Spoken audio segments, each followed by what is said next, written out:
기도하옵나이다. 아멘. 하용조 목사님께서 온누리교회를 창립하실 때 가지신 교회의 비전은 사도행전적 교회입니다. 그래서 목회하시는 동안 2번의 사도행전 강해 설교를 하셨죠. 사도행전이 길기 때문에 거의 반년 이상이 걸립니다. 첫 번째는 교회 시작하실 때 설교하셨고, 두 번째는 10여 년이 지난 1999년도에 사도행전 강해 설교를 하셨습니다.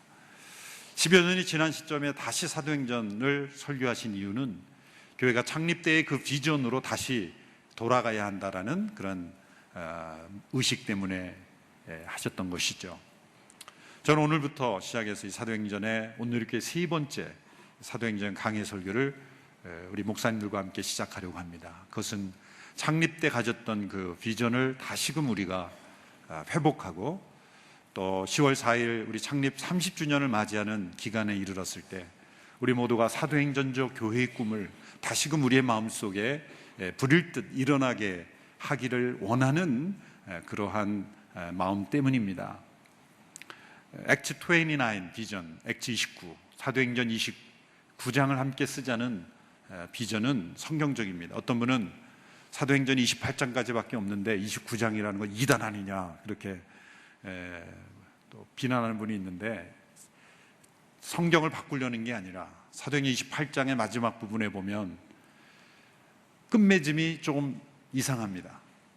대개 보면 모든 서신서들은 맺은 말이 있고 또 인사를 나누고 그리스도 안의 평강과 은혜를 기원하며 아멘, 샬롬 이렇게 맺어지는 것으로 끝났는데, 사도 바울이 그냥 성경 공부를 하다가 끝나요. 그래서 뭔가 있을 것 같은데, 더 있을 것 같은데 쓰다가 중단된 것 같은 것으로 끝나는 거예요. 이것은 우리에게 어떤 메시지를 줍니까? 사도행전은 지금도 계속 쓰여지고 있다. 사도행전은 지금도 교회를 위해서, 교회를 통해서 그 역사는 계속 기록되고 있다는 면에서 사도행전 29장이라는 우리가 슬로건을 만들어낸 것입니다. 교회가 무슨 일을 하는가 논의하기 전에 더 중요한 것은 교회의 본질을 바로 깨닫고 이해하는 것입니다. 교회의 본질은 이 사도행전에 나타난 교회를 통해서만 깨달을 수 있습니다. 예수님께서 의도하시고 계획하신 마태복음 16장에 나타난 그 교회의 비전이 그대로 이루어진 것이 사도행전의 역사입니다. 사도행전 시대의 문화로 돌아가자는 것이 아니라 그 시대 속에 역사하셨던 성령의 역사, 그 사도들의 증거, 사도들의 그 삶의 모습이 오늘 오고 오는 모든 시대와 문화는 바뀌었을지라도 동일하게 교회의 모습을 통해서 나타나야 한다는 것이 바로 사도행전적 교회의 꿈인 것입니다.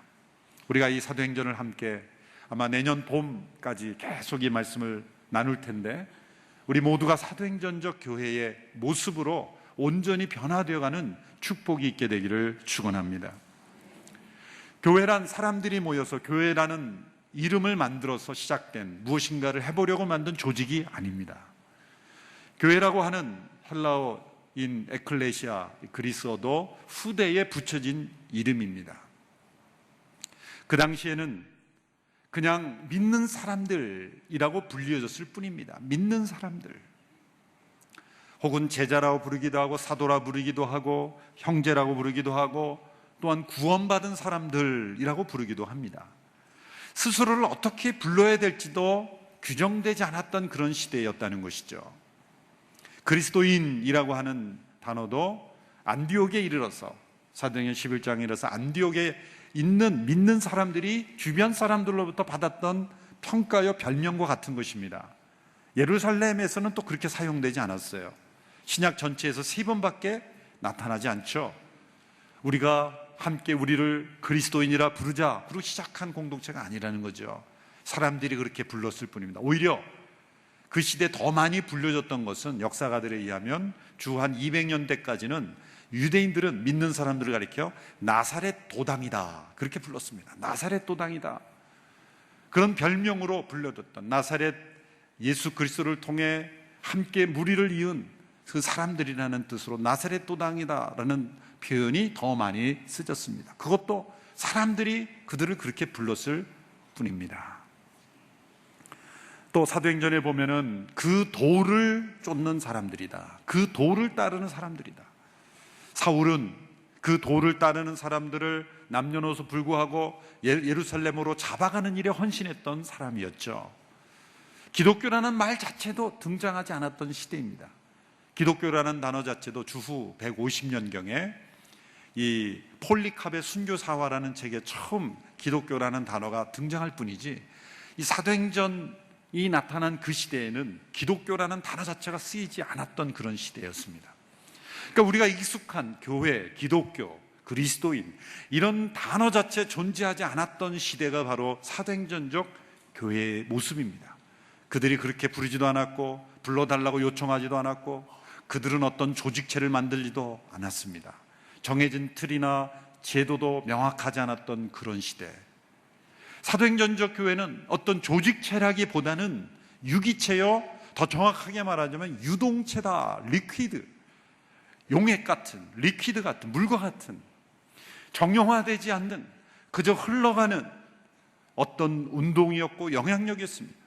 조직체를 만들고 조직을 만들고 거기에 사람을 배치해서 자금을 동원해서 사회를 향해서 어떤 이념을 실천하는 운동이 아니라 리퀴드처럼 그냥 흘러가는, 그 성령의 생수가 흘러가는 그러한 놀라운 영적인 물결이었다라고 말할 수가 있는 그러한 상태가 사도행전적 교회입니다.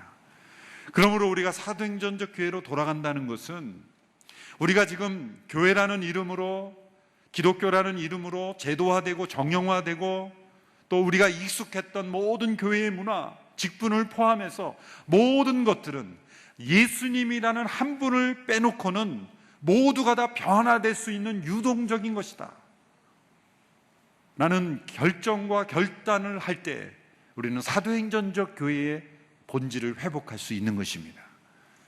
유동적 교회가 되어야 되는 거예요. 리퀴드 처치처럼. 사도행전적 교회는 그런 교회의 모습이었습니다. 그들은 매우 소수의 사람들이었어요. 그 인구 비율을 따져도 유대 사회에서도 아주 소수였고 로마 제국 전체로 봐서도 아주 소수였습니다. 그래서 나사렛 도당이다 이렇게 불렸던 것은 하찮게 여기고 그리고 비꼴고 그리고 그들을 무시하는 의미에서 나사렛 도당이다 그렇게 불렀다는 거죠. 저 사람들은 이상하게 살아가고 어리석게 살아가고 유대인에게는 거치는 것이 되고 헬라인에게는 어리석어 보이는 십자가의 도를 따르는 그들이었다는 것이죠. 그들은 사회적 지위가 높지도 않았고 재물이 풍부하지도 않았습니다. 어떤 조직을 만든 통신이나 선전 도구도 없는 아주 미약한 사람들이었습니다. 그러나 사도행전을 통해서 우리가 볼 수 있는 그런 소수의 사람들이 200년의 시간이 흘렀을 때는 로마 제국을 뒤집어 엎는 엄청난 운동력을 가진 사람들이 되었다는 거죠. 그것을 어떻게 설명할 것인가? 사회학자들은 설명하지 못합니다. 오직 사도행전의 역사만이 그 이유를 설명할 수 있을 뿐이에요. 교회의 역사가 없이는 세계 역사가 해석되지 않습니다. 사회학자들이나 역사가들은 그들이 마치 조직화해서 운동을 일으켜서 로마 제국을 뒤집어 엎는 기독교로 공인받기 위해서 그들이 로비를 하고 열심히 해서 마치 공인을 받은 것처럼 쓸 수 있어도 그건 진실이 아니죠. 그렇게 미약하고 미천해 보이고 소수의 갈릴리 나사렛 사람들이 어떻게 로마 제국을 뒤집어 엎는, 사도행전 17장에 보면 세상을 뒤집는, 세상을 뒤흔드는, 세상을 요동치게 하는 사람들이 될 수 있었던가? 그것은 사도행전의 역사만이 우리가 그 이유를 가르쳐 줄 뿐입니다. 3세기에 이르러서 콘스탄틴 황제가 교회를 공인할 수밖에 없는 지경에 이른 거죠. 그것은 정치적인 결정이었죠. 그런데 아쉽게도 교회가 공인을 받고 세력화되며 예수님을 믿는 것이 사회의 기득권을 가지는 하나의 도구가 되면서 세상적인 조직, 가치관, 세력이 들어오면서 오히려 교회는 영적 영향력을 잃어버리고 중세의 시대로 들어갔죠. 중세의 이 암흑의 시대, 다크 에이지의 시작은 바로 아이러니컬하게도 콘스탄틴 황제가 교회를 공인한 AD 303년으로 보는 거죠. 교회가 유동체로서 존재할 때는 엄청난 영향력을 사회에 미쳤는데, 세상적인 조직화, 세력화가 됐을 때는 오히려 영적 능력을 잃어버렸다는 것이 바로 교회 역사가 우리에게 주는 교훈입니다. 그렇다고 해서 교회가 로마 제국을 뒤집어 엎을 만큼 영향력이 있게 된 것 자체가 잘못된 거다라고 말해서는 안 되는 거죠. 그 이유가 잘못된 거죠. 교만해지고, 그리고 세상적인 권력욕으로 가득 차 있기 때문에 교회가 영향력을 잃어버린 것이지, 그렇게 영향력이 있기까지의 초대교회의 사도행전적 교회의 모습은 너무나 바람직한 모습이었다는 거죠.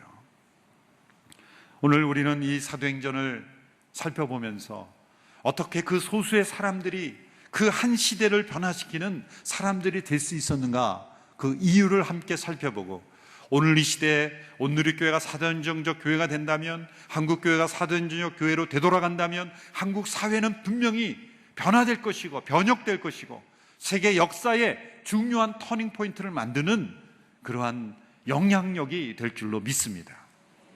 이것은 어떤 이념이나 그리고 정치 조직으로 이루어지는 것이 아닙니다. 우리가 순수하게 교회다운 교회로 돌아갈 때, 사도행전적 교회가 될 때 우리를 통해 이루시는 하나님의 역사인 줄로 믿습니다. 오늘 보면 1, 2절에 보면 그들이 무엇을 전했는가가 나타나 있습니다. 1, 2절의 말씀을 우리 같이 함께 읽겠습니다. 시작. 데오빌로님, 제가 먼저 쓴 글에는 예수께서 일하시고 가르치기 시작하신 모든 것, 곧 예수께서 선택하신 사도들에게 성령을 통해 명령하신 후 하늘로 들려 올라가신 날까지의 일을 기록했습니다. 제가 먼저 쓴 글이라는 것은 누가복음을 의미합니다. 이 누가복음은 누가 썼습니까? 누가가 썼습니다. 요한복음은 누가 썼습니까? 요한이 썼습니다. 사도행전은 누가 썼습니까? 사도가 아니라 누가가 썼습니다. 누가가, 의사인 누가가 그 세미한 의사의 섬세한 그 관찰력으로 역사가적인 그 면모를 발휘한 책이 누가복음과 사도행전이에요. 그런데 이것은 전편, 후편입니다. 그 두 편 다 모두 데오빌로라는 로마의 그 귀족층이었던 한 사람을 대상으로 쓴 거죠. 이 사람의 신분이나 구체적인 내용은 알려져 있지 않지만 누가복음에서 아주 최존칭을 씁니다. 데오빌로 카카요, 뭐 그런 카카의 수준으로 그렇게 했기 때문에 아주 고위층인 귀족이었다는 걸 알 수가 있죠. 이 데오빌로라는 한 사람에게 예수님을 전하기 위해서 쓴 책이 누가복음과 사도행전입니다. 그 두 책을 합치면 어마어마한 분량과 어마어마한 사건들, 우리는 누가복음과 이 사도행전을 통해 초대교회의 역사를 다 알 수 있어요. 만일 사도행전이 없었다면 우리는 주후 2세기 이전에 일어난 수많은 교회의 사건들을 우리는 알 길이 없었을 겁니다. 그런데 누가는 이것이 후대의 교회 역사를 기록하기 위해서 자신이 이 책을 출판해서 이름을 알리기 위해서 쓴 책이 아닙니다. 로마인 이야기를 썼던 유명한 일본 작가처럼 로마에 관한 이야기를 내가 써야 되겠다, 수없이 많은 시간 동안 연구해서 발표한 그런 책이 아닙니다. 한 사람을 전도하기 위해서, 데오빌로라는 한 사람에게 예수님을 증거하기 위해서 그는 자신의 모든 열정을 다 쏟아부어 기도하면서 성령의 감동을 받아 기록한 책이 누가복음과 사도행전인 겁니다. 여러분, 얼마나 놀랍습니까? 여러분, 이런 한 영혼을 향한 하나님의 열정이 담겨있는 책이기에 이 책이 모든 사람에게 읽혀지는 성경이 될 수 있었던 겁니다. 성령의 감동이 아니고는 이렇게 한 영혼을 향한 이런 열정을 가지고 이렇게 아주 디테일하게 오고는 수많은 사람들이 묵상할 수 있는 역사적 자료를 남길 수가 없는 것이죠. 여러분, 한 영혼을 향한 주님의 사랑이 없다면 열방을 향한 주님의 사랑은 있을 수가 없는 겁니다. 열방을 향하여 나가겠다 하는 사람은 자기 가까이 있는 한 영혼에게 쏟아붓는 열정을 체크해 보면 알 수가 있는 거죠. 누가복음에서 무엇을 기록했습니까? 1, 2절이 바로 누가복음을 간단히 요약한 겁니다. 그것은 바로 예수께서 일하시고 가르치기 시작한 모든 것입니다. 그리고 예수님이 선택하신 사도들을 통해 명령하신 그 내용들을 누가복음이 기록했다는 겁니다. 이 두 구절은 바로 사도행전적 교회의 첫 번째 정체성을 가르쳐 주는 겁니다. 그것은 바로 사도행전적 교회는 예수 공동체라는 겁니다. 사도행전은 예수 행전입니다. 예수님의 행하시고 가르치시고 분부한 모든 것을 그대로 행한 사람들의 기록이기에 살아계신 예수님의 임재하심이 사도들을 통해 나타난 기록이 사도행전입니다.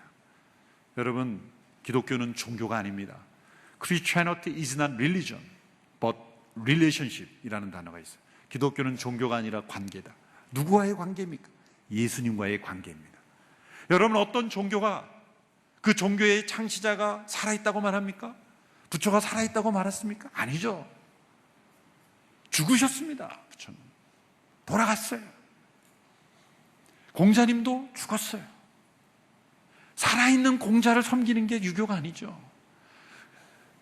공자의 가르침을 생각하고 실천하는 게 유교죠.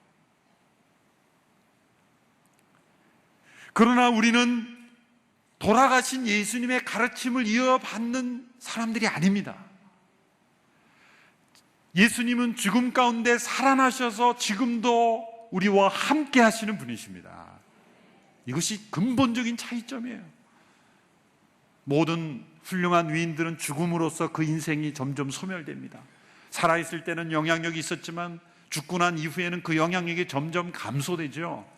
그러나 놀랍게도 예수님은 십자가의 죽음 이후에 부활하시고 승천하심으로 그 영향력이 점점점 확장되고 있죠. 사도행전은 예수님을 나의 주 나의 하나님으로 고백한 이들이 또 다른 사람에게 예수님을 증거하는 기록입니다. 예수 공동체.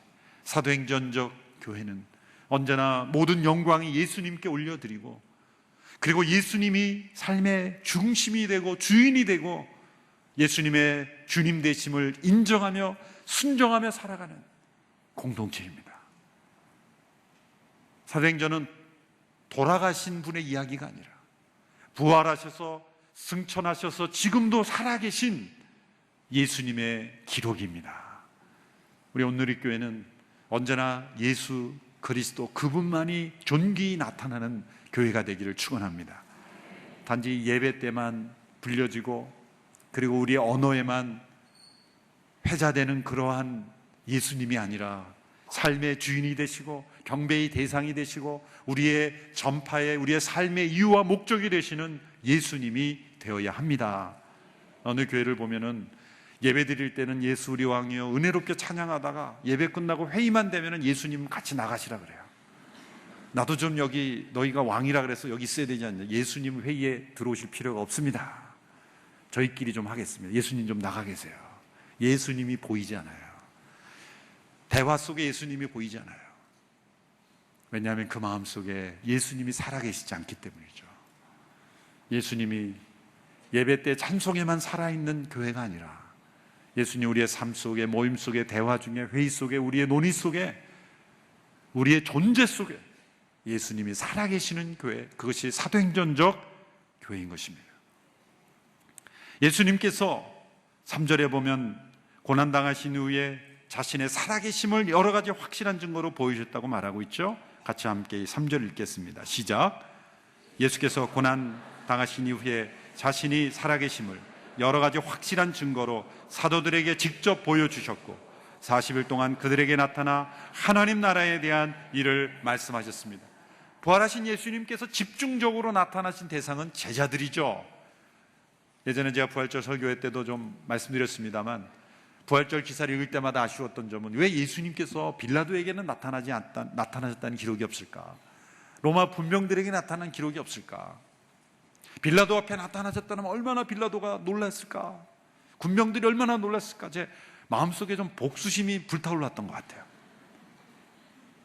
그래서 요한복음 21장으로 끝나죠. 22장에 빌라도 앞에 나타나신 예수님, 23장 로마 군병들 앞에 나타나신 예수님, 24장 산헤드린 공회 앞에 나타나신 예수님, 얼마나 신나요 우리가.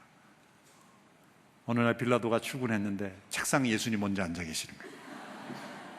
굿모닝 인사하시면서 내가 살아났어. 로마 병정들 앞에서 내가 살아났다. 사내들인 공회로 모였는데 그 앞에 나타나셔서 너희들이 못 박은 나 예수가 살아났다. 그럼 혼비백산으로 도망가는 그 모습, 그들은 뒷공무니를 빼며 도망갔더라. 이런 구절이 있으면 설교하기가 얼마나 신날까요? 그런 쓸데없는 생각을 해봤어요. 예수님이 왜 그들에게 나타나셔서 복수하지 않았을까? 예수님은 그런 복수심이 없으셨어요.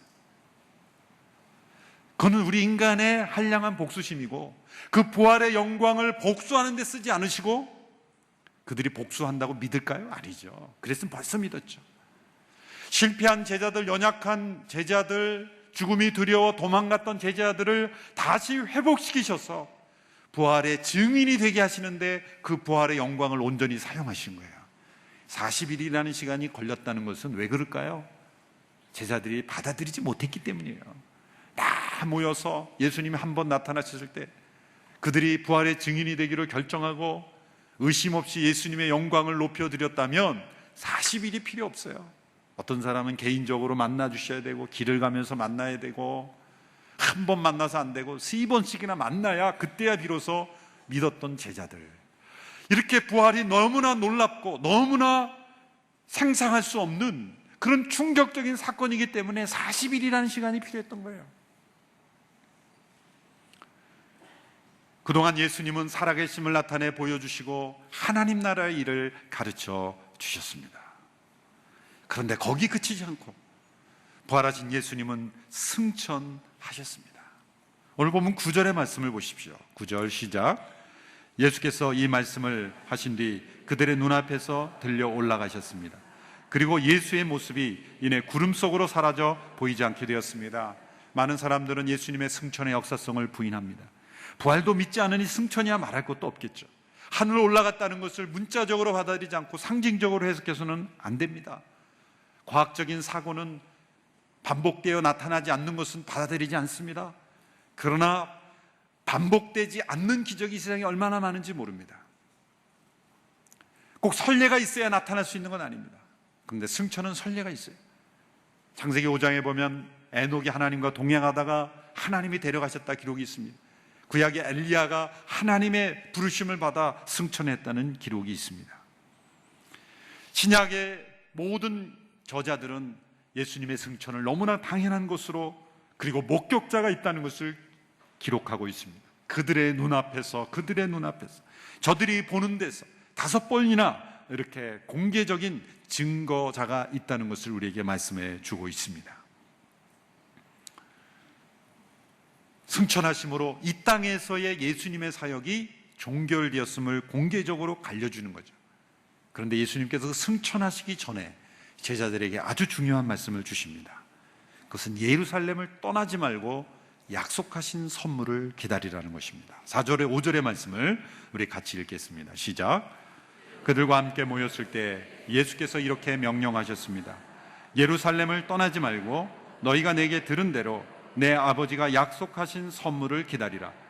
요한은 물로 세례를 주었지만 너희는 며칠 안에 성령으로 세례를 받을 것이다. 제자들이 예루살렘에 모인 이유는 유월절 의식 때문이었죠. 예수님과 함께 예루살렘에 올라간 것은 모든 유대인들의 1년에 3번 지키는 가장 중요한 절기인 유월절, 그 유월절을 지키기 위해서였습니다.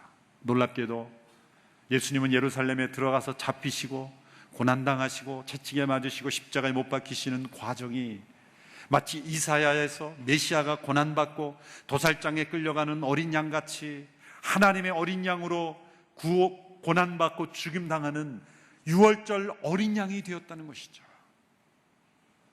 제자들은 알지 못했지만, 유월절과 예수님의 죽음을 서로 연결하지 못했지만 구약의 모든 고난받는 메시아의 예언이 이루어지는 과정이었어요.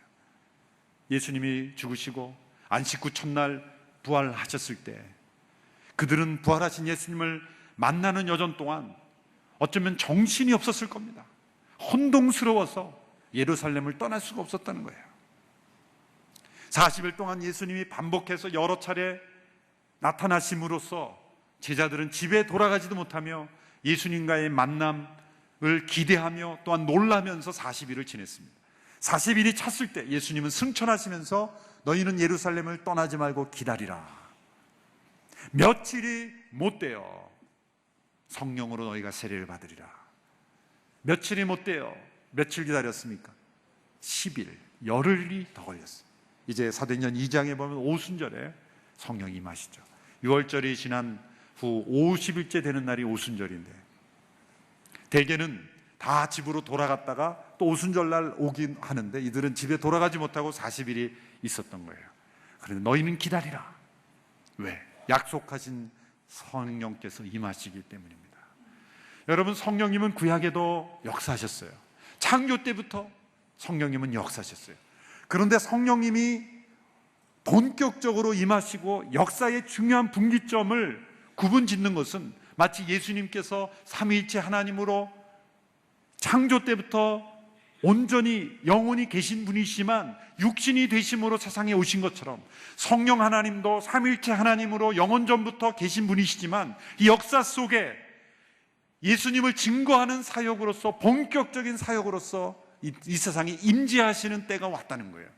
그때를 구약은 예언하고 있었습니다.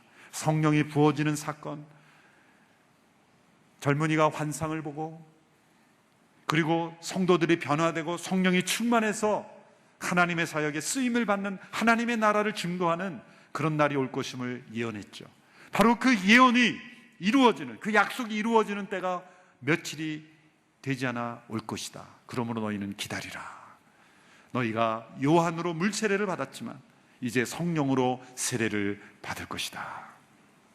사도행전적 교회의 두 번째 정체성이 나옵니다. 첫 번째 정체성은 뭡니까? 벌써 잊어버리셨구나. 사도행전적 교회의 첫 번째 정체성은 예수 공동체. 교회란 곧 예수입니다. Christianity is Christ. 어떤 교리가 아닙니다. 어떤 체계가 아닙니다. 살아계신 그분입니다. 그분과의 관계입니다. 두 번째 사도행전적 교회의 정체성은 성령 공동체.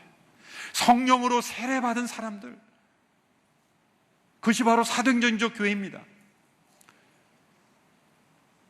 대부분의 성도들이 다 물세례를 받았을 겁니다. 물로 침례를 받든 하여튼 물뿌림을 받다 세례를 받든 우리가 예수님의 피로 정결함을 받았다는 증거이죠. 용서받았다는 증거입니다. 구원받았다는 증거입니다. 물세례로 받았습니다. 그러나 보이지 않지만 성령의 세례가 임하지 않으면 확신과 능력이 없습니다. 예수님은 믿지만 구원의 확신이 없는 이유는 성령의 세례를 경험하지 못해서예요. 성령의 세례는 구원의 조건은 아닙니다. 그러나 확신의 조건입니다. 구원의 확신의 조건입니다. 성령의 세례는 교회의 한 공동체가 지체가 되는 조건은 아닙니다. 그러나 사도행전적 교회의 지체가 되는 조건입니다. 한 교회가 과연 사도행전적 교회냐 아니냐는 그 회중 가운데 성령의 세례를 받은 성도들이 몇 명이 되느냐에 달려 있었는 거예요. 만약 그 교회의 목회자나 리더십들이 성령의 세례를 경험하지 못하면 절대로 그 교회는 사도행전적 교회의 모습이, 사역이 나타나지 않습니다. 한 시대의 문화, 어쩌면 세상적인 가치관, 세상적인 문화에 그냥 존속하는 하나의 종교 집단으로서는 존재할 수 있어도 교양과 문화를 가르치는 그러한 종교 체계는 될 수 있어도 사도행전적 교회는 될 수 없다는 거예요. 성령의 세례가 그렇게 중요한 겁니다. 성령의 세례는 우리가 만들어낼 수 있는 것은 아닙니다. 그렇지만 그 약속된 성령님을 우리가 기다리고 기대하고 사모하고 소망하는 모든 자에게 약속된 것입니다. 그러므로 성령의 세례를 경험하기를 원합니다. 나에게 그 확신, 능력을 체험하는 그 성령의 세례를 경험하게 되기를 원합니다. 그런 사모함이 있는 모든 영혼에게 성령의 세례는 반드시 임할 줄로 믿습니다. 이제 사도행전 2장의 오순절 성령 강림 때 구체적으로 말씀드리겠지만 이 성령의 세례는 사도행전에 이미 나타났기 때문에 다시는 있는 것이 아니라는 것은 잘못된 거예요. 이 성령님이 역사 속에 오시는, 예수님이 이 땅에 출생하시는 게 단회적인 사건인 것처럼 성령님이 이 땅에 본격적으로 역사 속에 오시는 것의 차원에서는 단회적이죠. 또 오순절에 있었던 현상이 그대로 나타나야 된다는 법은 없기 때문에 그런 의미에서는 단회적이죠. 그러나 이 성령의 세례는 오늘 이 시대 예수님을 믿는 모든 사람들에게 축복으로 계속해서 이어지고 있어요. 근데 어떤 사람들은 이 성령의 세례를, 물 세례를 받기 전에 이미 성령의 세례를 받고 그 뜨거움 속에서 물 세례를 받는 분들이 있어요. 어떤 분은 물 세례를 받을 때 성령의 세례가 같이 임하는 분들이 있어요. 어떤 분은 물 세례는 아주 오랜 시전에 몇십 년 전에 받고 성령의 세례는 수십 년 후에 받는 분도 있어요. 사도행전에 보면 이 세 가지 형태가 다 나타나요. 에디오피아 내시 같은 경우에는, 에디오피아의 장관인 경우는 빌립이 전도를 했을 때, 사마리아 전도 때 그 이사야의 말씀을 듣고 풀어주실 때 성령의 세례가 임했어요. 그 말씀 속에서. 그래서 내가 세례를 받겠다 그래서 물로 세례를 나중에 받죠.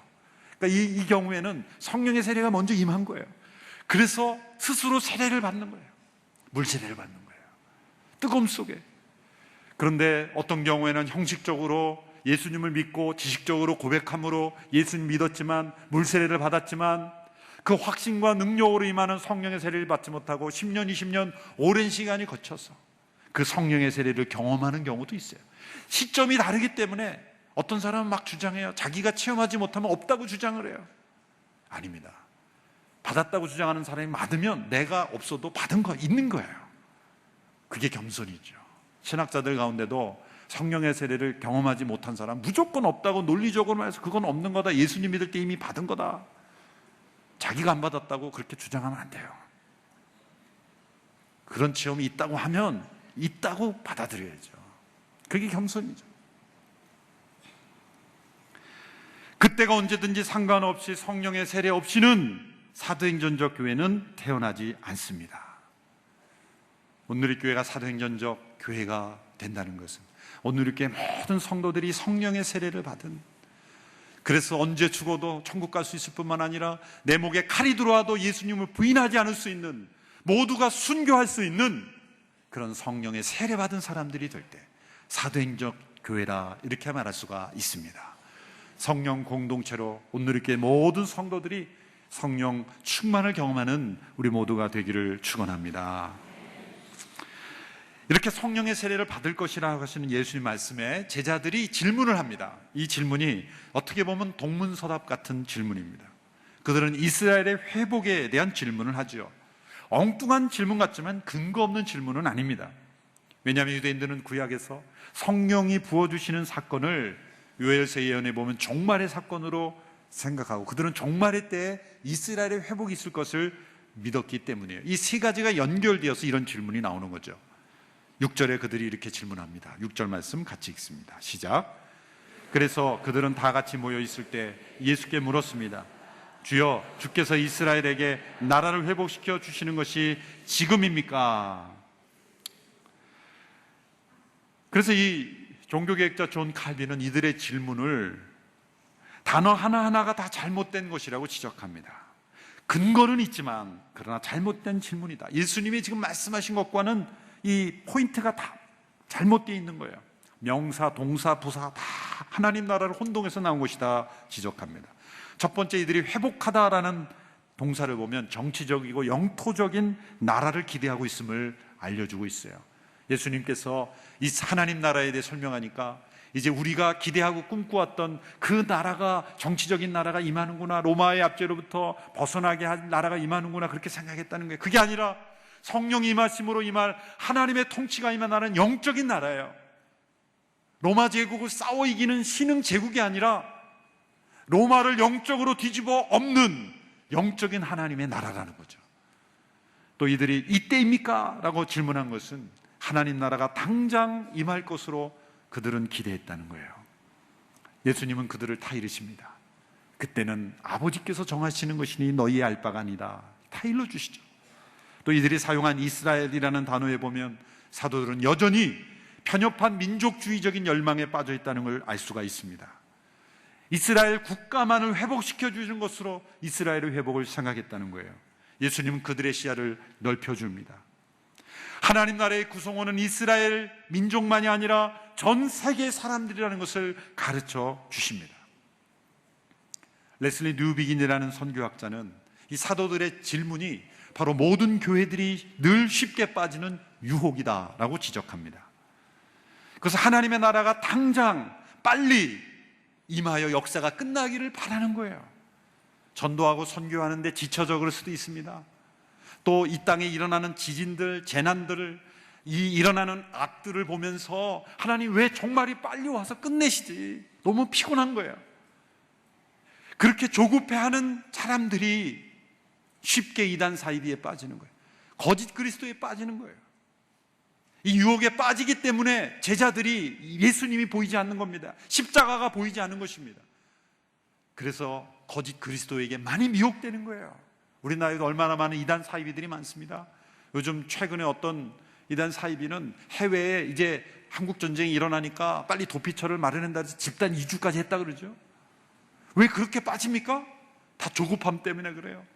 종말이 빨리 오기를 바라는 이 제자들이 빠졌던 유혹에 빠지는 겁니다. 그러나 하나님은 지금도 기다리시는 인내의 하나님이세요.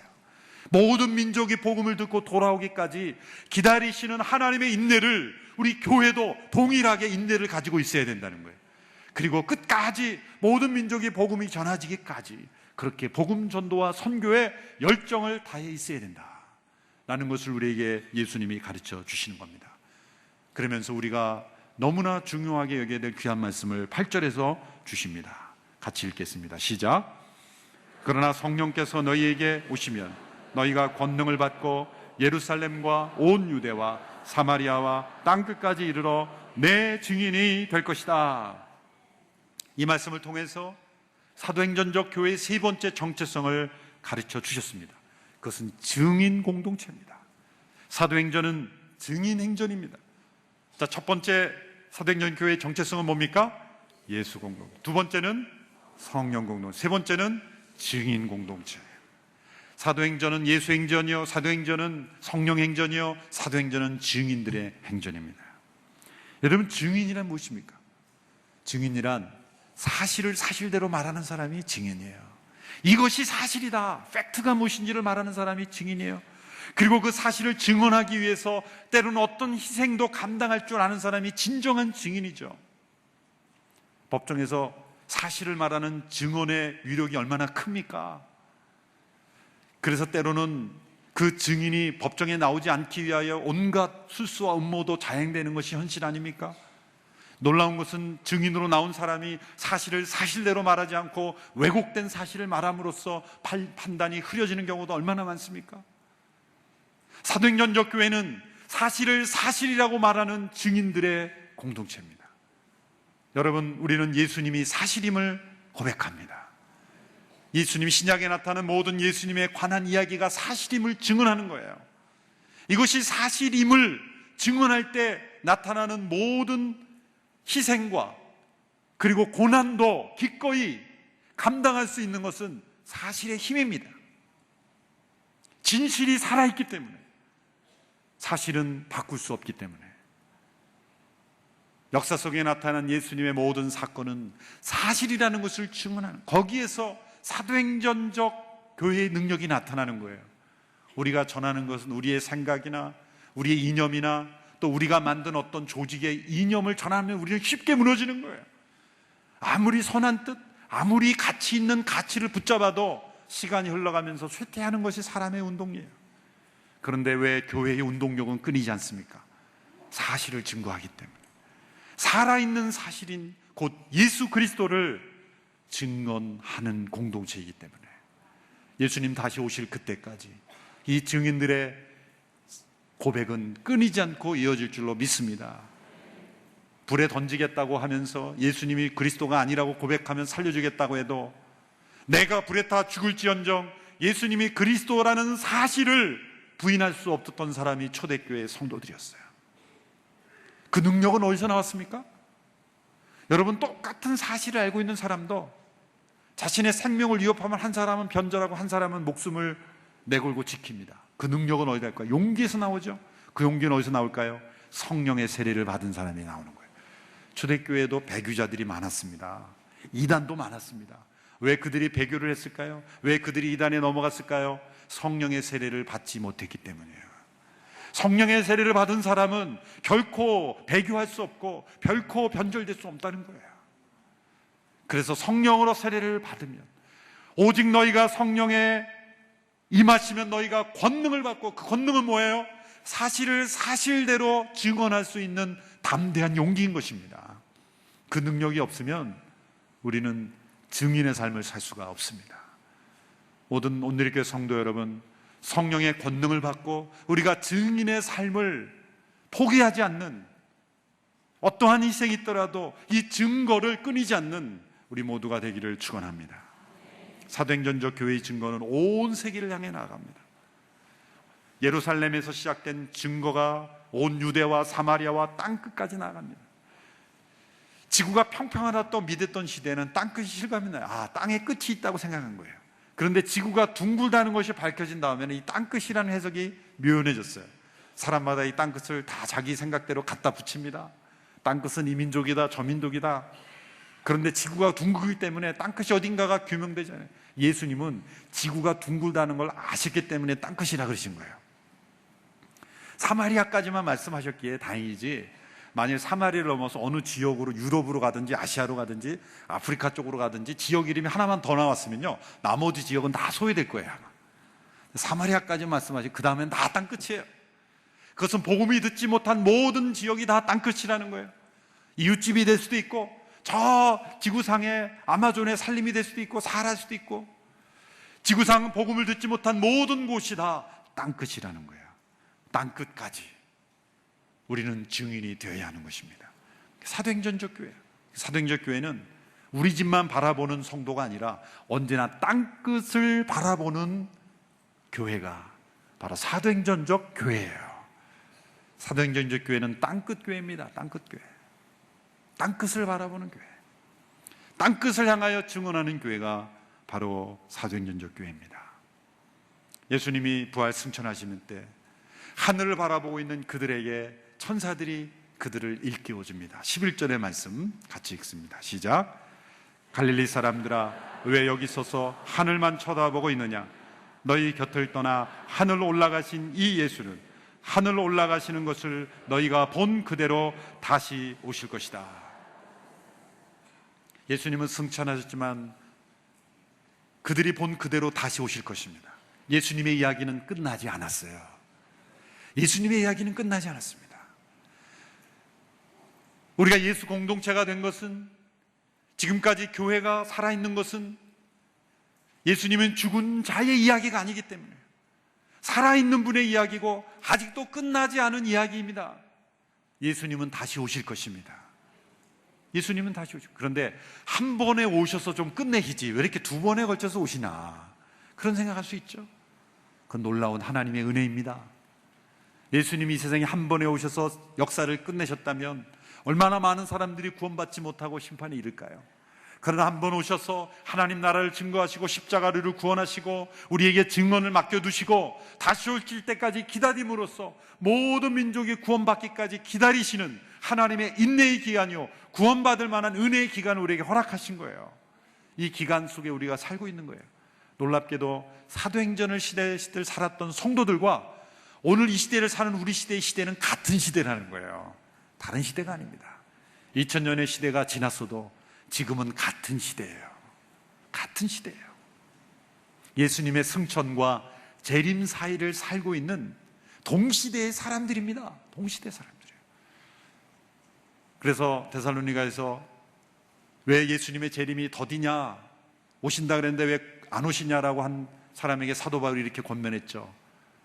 죽게는 하루가 천년 같고 천류가 하루 같음을 잊지 말라. 하나님의 계산법이죠. 천년을 하루같이 참으신다는 거예요. 하나님의 인내의 길이가 얼마나 큰지를 설명하는 거예요.